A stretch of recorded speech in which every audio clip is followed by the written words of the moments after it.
before he was a king, before he commanded armies, before he ruled from Jerusalem. David was a shepherd from Bethlehem, the youngest son of Jesse, a boy no one expected to change history. The armies of Israel and the Philistines faced one another in the valley of Elah.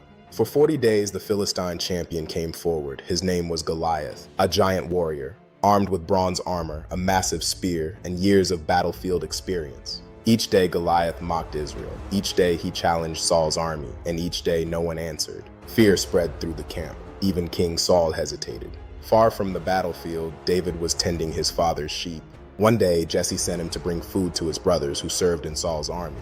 When David arrived, he heard the giant's challenge. He watched as the soldiers of Israel shrank back in fear, and he could not understand why no one would fight. David asked, "Who is this uncircumcised Philistine that he should defy the armies of the living God?" The question shocked those around him. The soldiers saw a giant. David saw a challenge. When Saul heard of David's words, he summoned him. The king looked at the young shepherd and said, "You are not able to fight this Philistine." But David refused to back down. He spoke of the lions and bears he had faced while protecting his flock. The same God who delivered him then, he said, would deliver him now. Saul finally agreed. He placed his armor on David, but the armor did not fit. David removed it. He would face the giant as a shepherd, not as a king, not as a soldier. David walked to the stream. He chose 5 smooth stones, a sling in his hand, faith in his heart, and nothing else. When Goliath saw him, he laughed. "Am I a dog that you come to me with sticks?" The giant expected an easy victory. David answered, "You come to me with a sword and a spear, but I come to you in the name of the Lord of hosts." The Philistine advanced. David ran toward him. He placed a stone in the sling. He released it. The stone struck Goliath in the forehead. The giant fell to the ground. Silence filled the valley. The giant was dead. The Philistines were defeated. Israel celebrated, but the victory carried consequences no one could yet see. King Saul looked at the young shepherd with new eyes. On that day, David became a hero. The shepherd from Bethlehem had defeated the greatest warrior of his age. The people sang songs about David, women celebrated his name, and a prince named Jonathan would soon make an alliance that would change the future of Israel. What began as a battle against a giant would become a struggle for a throne. The shepherd from Bethlehem had won a victory, but he had also entered the dangerous world of politics. And from this moment forward, David's greatest enemies would no longer be Philistines. They would be Israelites. David Series, Episode 2, The Covenant with Jonathan. The battle was over. The giant lay dead upon the field. The Philistines fled in panic, and Israel celebrated a victory that seemed impossible only moments before. A young shepherd from Bethlehem had defeated the greatest warrior of the age. His name was David, but while the people saw a military hero, events were already unfolding that would shape the future of the kingdom. For David's greatest victory that day was not over Goliath. It was the alliance he would forge with the heir to Israel's throne. After the battle, David was brought before King Saul. The king wanted to see the young man who had done what no soldier in Israel had dared to do. Standing nearby was Jonathan, Saul's eldest son, the crown prince, the future king of Israel, or so everyone believed. Saul's eldest son, the crown prince, the future king of Israel, or so everyone believed. Jonathan was no ordinary prince. He was already a proven warrior. He had shown courage, leadership, and faith. Earlier in Saul's reign, Jonathan had led daring military operations against the Philistines. If anyone appeared destined to inherit the throne, it was Jonathan. Yet something remarkable happened when Jonathan met David. The Bible tells us the soul of Jonathan was knit to the soul of David, and Jonathan loved him as his own soul. For centuries, readers have admired this as one of the greatest friendships in the Bible. And indeed it was. But in the ancient world, the language of love often carried political meaning as well. This was also the language of power. In the ancient Near East, kings spoke of loving their servants. Vassals spoke of loving their rulers. The language of love could express loyalty, political commitment, alliance, and covenant obligations. Jonathan did not simply admire David, he entered into a covenant with him. This was not merely the language of emotion, it was also the language of power.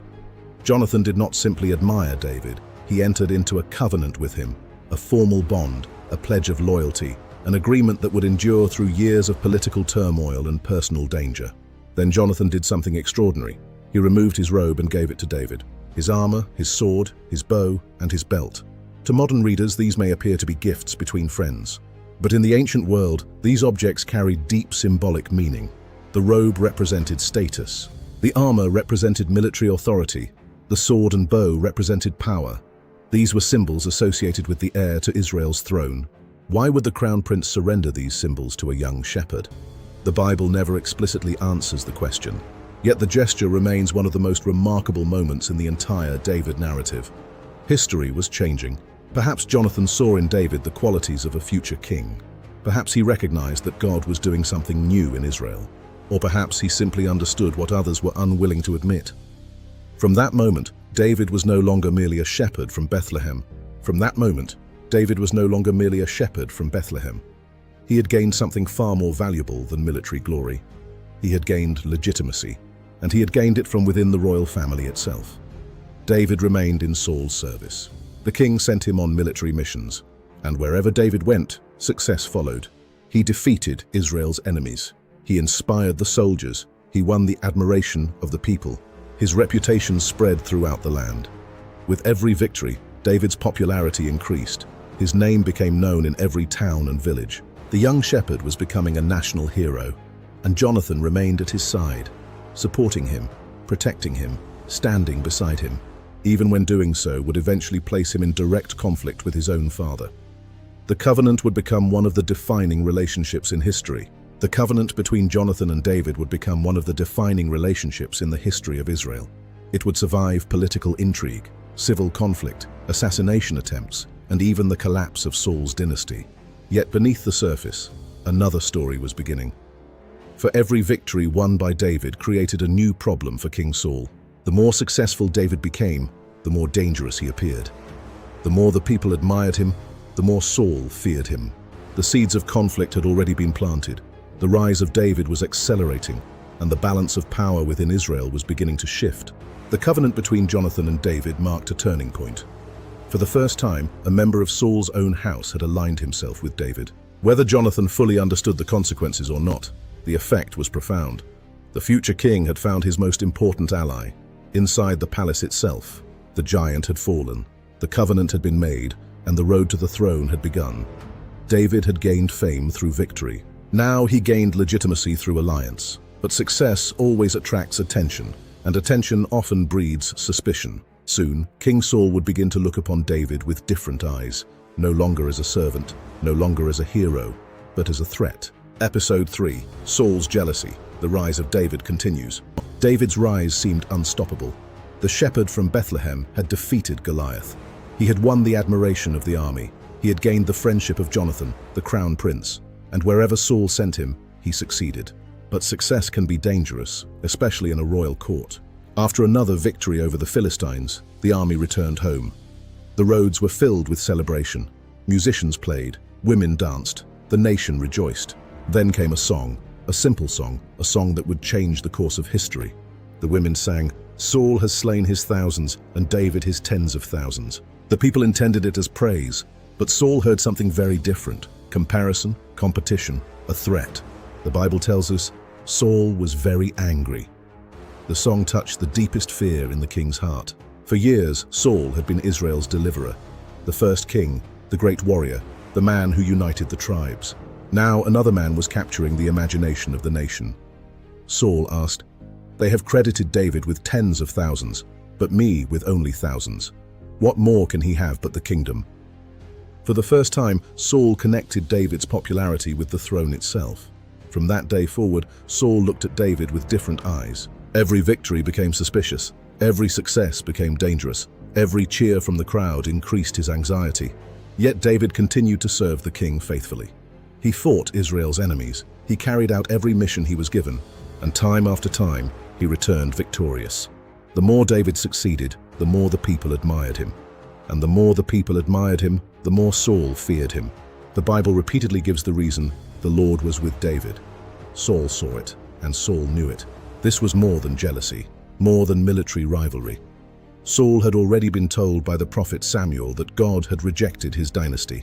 He knew another had been chosen. He simply did not know who. Now he was beginning to suspect. One day David was playing music before the king, as he had done many times before. The music filled the palace hall. David believed he was soothing the king's troubled spirit. Suddenly Saul seized his spear. Without warning, he hurled it across the room. The spear narrowly missed David and struck the wall behind him. David escaped, but this was not the last attempt. Saul tried again, and once again David survived. The king who had welcomed David into his court, the king who had promoted him, the king who had honored him, had now become his enemy. Yet Saul faced a serious problem. He could not kill David openly. The army respected him, the people loved him, and Jonathan, Saul's own son, stood firmly at his side. So Saul chose a different path, a more subtle path, a political path. He sent David on increasingly dangerous military missions, assignments that seemed impossible, battles that should have ended in death. But every time David returned, and every time he returned victorious. Then Saul tried another strategy. He offered David the hand.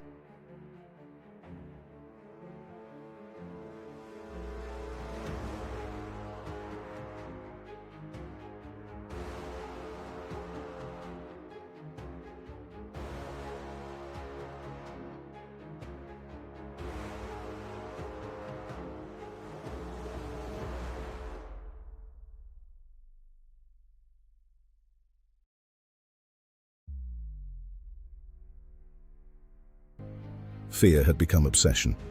Meanwhile, Jonathan tried to make peace. He reminded his father of David's loyalty, his victories, his service to Israel. For a brief moment, Saul seemed persuaded, but the peace did not last. The conflict had become unavoidable. On one side stood Saul, a king struggling to hold on to power. On the other stood David, a national hero whose influence continued to grow. One represented the past, the other represented the future. The tragedy of Saul was not simply that he feared David. It was that he could no longer separate the good of the kingdom from the preservation of his own position. The king who once united Israel became trapped by suspicion, and the young hero who had saved the nation would soon be forced to run for his life. The songs of victory had become songs of warning. The covenant between Jonathan and David would soon be tested, and the royal court was no longer safe. Saul's jealousy had become fear, and fear would soon become persecution. Episode 4. David the fugitive. The future king must now flee for his life. After his victory over Goliath, David became the most celebrated figure in Israel. The women sang his praises. The soldiers admired him, and Jonathan, the crown prince, entered into a covenant with him. Yet as David's popularity grew, Saul's position became increasingly fragile. The king is driven by fear and insecurity. This episode marks a crucial turning point. David ceases to be a court servant. He begins to emerge as an independent political leader. The story of David's flight is not merely a man escaping persecution. It is the story of a kingdom in crisis. Saul still sits on the throne, but he is gradually losing the three foundations of royal legitimacy. First, he has lost the prophet Samuel. Second, the confidence of the people. And third, the loyalty of his own family. Jonathan supports David. Michal protects him. Even Saul's own servants admire the young hero. As the narrative unfolds, Saul becomes increasingly isolated. The king appears more alone with every passing chapter. One of the most remarkable features is that members of Saul's own household repeatedly assist David. When Saul sends messengers to kill David, Michal lowers her husband through a window and helps him escape. She then places household idols in the bed to deceive Saul's men. A divided royal family is laid bare. David is gone. The king wants David dead. His own children refuse to cooperate. The struggle for the throne has already begun within. David's next stop is Nob, the city of priests. There he encounters Ahimelech the priest. At first glance, this appears minor. Politically, however, it is extremely significant for David's path. David has the support of the prophet, the crown prince, and much of the population. Now he adds the priesthood. Ahimelech gives David consecrated bread from the sanctuary. It is a symbol of religious legitimacy. He then presents him with the sword of Goliath. The sword represents the military glory David already possesses. Religious and military legitimacy are gradually shifting toward him. The narrator carefully combines both forms. But support for David comes at a terrible price. Doeg the Edomite reports everything he witnessed to Saul. The king reacts with fury. He accuses Ahimelech and the priests of treason against the crown. When Saul's own guards refuse to execute the priests, Doeg carries out the slaughter himself. The city of Nob is destroyed. The priestly community is annihilated. Saul is consumed by fear and paranoia. The narrative generates sympathy for David. Although he is not present, the audience understands the cost of helping him. Only one priest escapes, Abiathar, the son of Ahimelech. He flees to David and joins his camp. Abiathar brings the priestly ephod, an important symbol of religious authority. This moment is politically crucial. The significance is difficult to overstate. The religious establishment is beginning to move toward the future king. David's next destination is the cave of Adullam. Here the narrative undergoes a dramatic transformation. Until now, David has been a lone fugitive. Now he becomes a leader. People begin to gather. The Bible describes those who gather around him as everyone in distress, everyone in debt, and everyone discontented. He builds a new power base among those neglected by the ruling establishment. A private army begins to take shape. David is not merely surviving, he is building. This is the heart of the Machiavellian interpretation. He gathers allies, builds networks of loyalty, and waits. He understands that power is accumulated through patience. In many ways, David is already acting like a king long before he wears a crown. He builds reputation.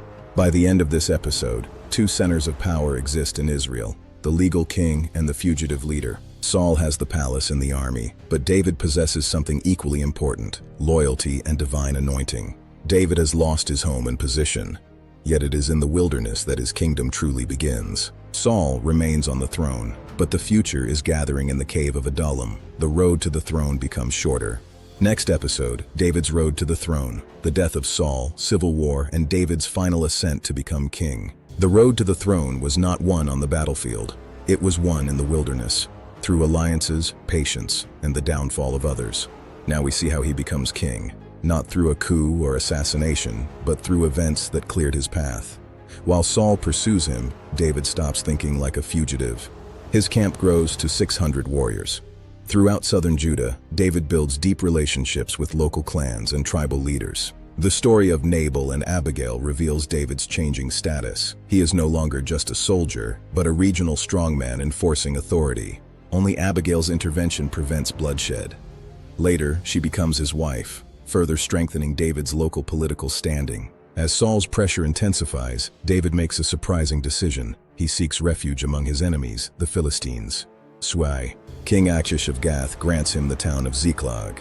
Politically, this is a dramatic moment. David finally controls his own territory. He has a city, an army, and an economic base. Saul still occupies the throne, but David is building an alternative center of power. Meanwhile, the decisive confrontation approaches.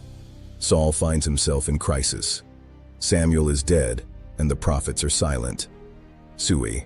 In desperation, Saul visits the medium of Endor to summon the spirit of Samuel. The prophecy he receives is devastating. Tomorrow, you and your sons will die. The kingdom will pass to another. Israel's first king realizes that his end has arrived. The following day, Israel and the Philistines clash on Mount Gilboa. The battle ends in absolute disaster for the house of Saul. Saul's sons fall. Among them is Jonathan, David's closest friend. As the Philistines close in, Saul realizes that all is lost. Rather than be captured, he falls upon his sword. The house of Saul collapses, yet David's path remains uncertain. When news reaches David, he does not celebrate. He tears his clothes, fasts, and mourns the king and his friend. In his famous lament, he cries, "How the mighty have fallen." In doing so, David gains even greater legitimacy in the eyes of Israel. After Saul's death, David travels to Hebron. There, the men of Judah anoint him as their king. But Israel remains divided. Abner, Saul's commander, installs Ishbosheth as king over the northern tribes.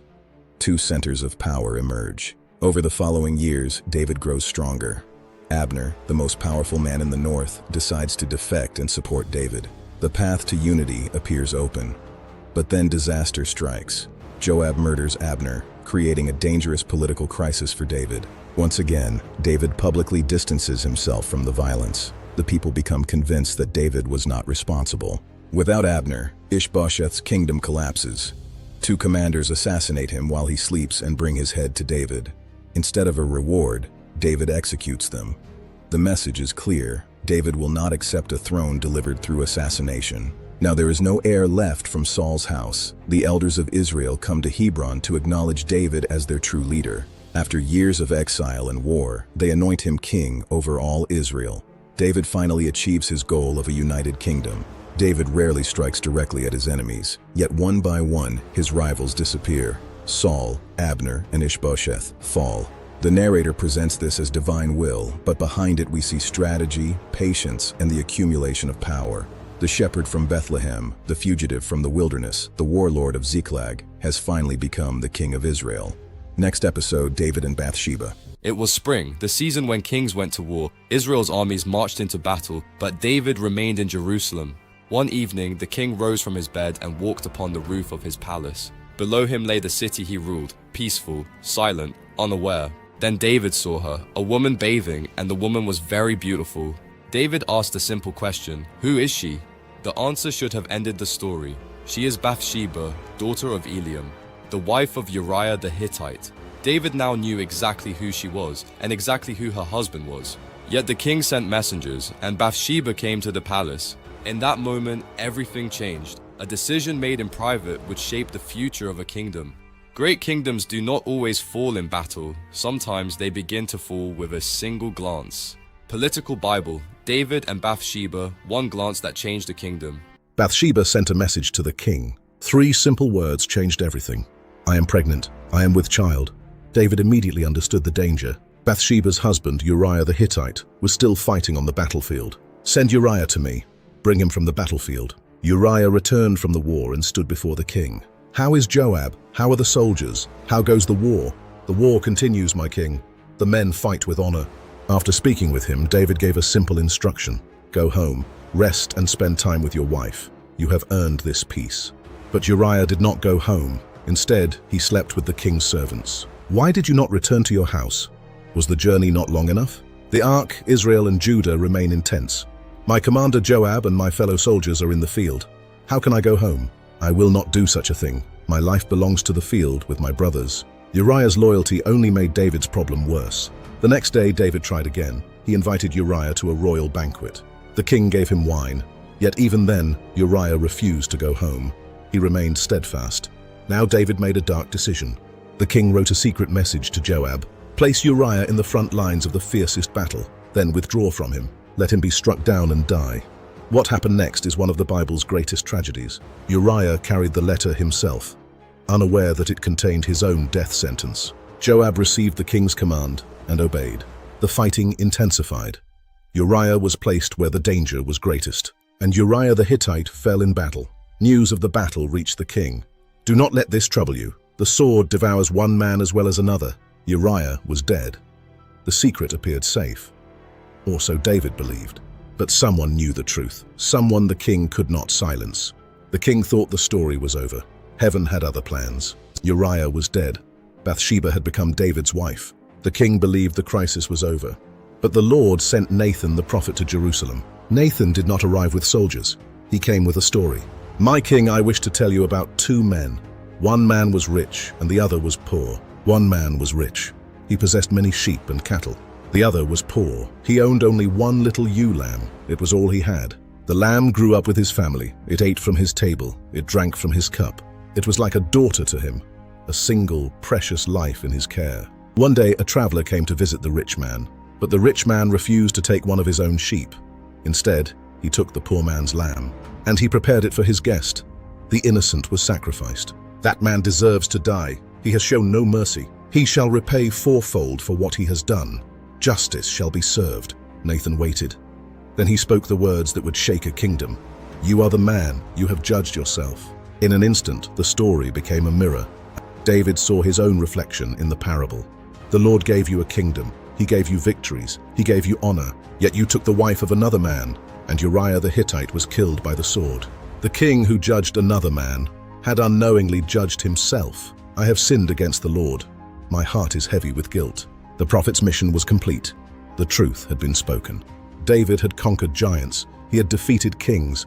But now he faced an enemy he could not escape, himself. He faced the one enemy he could not escape, himself. The greatest battles are not fought on the battlefield. They are fought within the human heart. King David sat upon his throne, certain that his secret remained hidden. My lord, there were 2 men in one city, one rich, one poor. David listened carefully as the prophet spoke. The rich man possessed many flocks and herds, but the poor man owned only one little lamb. He loved it like a daughter. It ate at his table. It slept in his arms. It was his only joy. Instead of taking one of his own sheep, he took the poor man's lamb. Justice was forgotten. That man deserves to die. His judgment is swift and final. He shall repay 4-fold. He has shown no pity. The king had passed judgment. Nathan steps forward. Silence fills the room. You are the man. You have passed judgment on your own soul. In a single moment, everything changed. Thus says the Lord God of Israel, I anointed you king. I delivered you from Saul. I gave you a kingdom, honor, victory. Why then did you despise the word of the Lord? Why then did you despise the word of the Lord? Your shadow has grown long with sin. You struck down Uriah the Hittite. You took his wife. The blood is on your hands. The king who judged another man had unknowingly judged himself. I have sinned against the Lord. I have no defense. No excuses, no denials, no defense. The Lord has put away your sin. You shall not die. A heavy mercy. Nevertheless, the consequences of your actions will remain. The sword shall never depart from your house. The giant slayer, the conqueror, the king, all meant nothing now. David had defeated every enemy around him, but now he faced the one enemy no king can escape: the truth. A kingdom can survive foreign enemies, but it cannot escape the consequences of its own sins. David had everything. He had defeated Goliath and he had survived Saul. He had outlived his rivals and he had united Israel. From Hebron to Jerusalem, from shepherd to king, David's rise seemed complete. But every victory comes with a cost. And now the bill was due. Nathan had exposed the truth.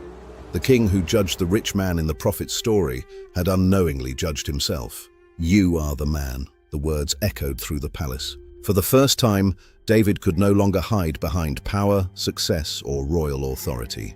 David bowed his head. I have sinned against the Lord. Nathan answered, The Lord has put away your sin. You shall not die. Yet forgiveness did not erase the consequences, because kings, like all men, must live with the results of their actions. The child born to David and Bathsheba became gravely ill. Day after day, the child grew weaker. David withdrew from his court. He lay on the ground. He refused food. He spent his days and nights in prayer. The king who had commanded armies now found himself powerless. For 7 days, David fasted. For 7 days, he pleaded for mercy. The elders of his household urged him to rise, but he would not listen. He hoped that somehow the judgment would be reversed, that somehow God would spare the child. But on the 7th day, the child died. The servants were afraid. If David had suffered so deeply while the child still lived, what would happen now? They whispered among themselves. Yet David saw their faces. He understood immediately. The child is dead, isn't he? The servants answered, Yes. Then something unexpected happened. David stood up. He washed himself. He changed his clothes. He entered the house of the Lord and worshipped. Afterward, he returned to the palace and asked for food. His servants could not understand. You fasted and wept while the child was alive, they said. But now that he is dead, you rise and eat. David answered, While the child was alive, I fasted and wept. For I said, Who knows whether the Lord will be gracious to me? But now he is dead. Can I bring him back again? I shall go to him, but he will not return to me. The king accepted the judgment, yet the death of the child was only the beginning. Nathan had already warned him, The sword shall never depart from your house. The consequences of David's actions would spread through his family and his kingdom. Years earlier, David had begun his journey as a shepherd from Bethlehem. He became a warrior, a fugitive, a commander, and a king. One by one, his rivals disappeared. Saul was gone. Abner was gone. Ishbosheth was gone. At last, David ruled over all Israel. His rise to power was complete. But now another chapter was beginning. History remembers David as a hero, a conqueror, a poet, a king. Yet history also remembers the cost. Power had brought David glory and success, but power had also demanded a price. The rise of David was built through courage, wisdom, strategy, loyalty, and blood. Now the consequences had arrived. The kingdom remained. The throne remained.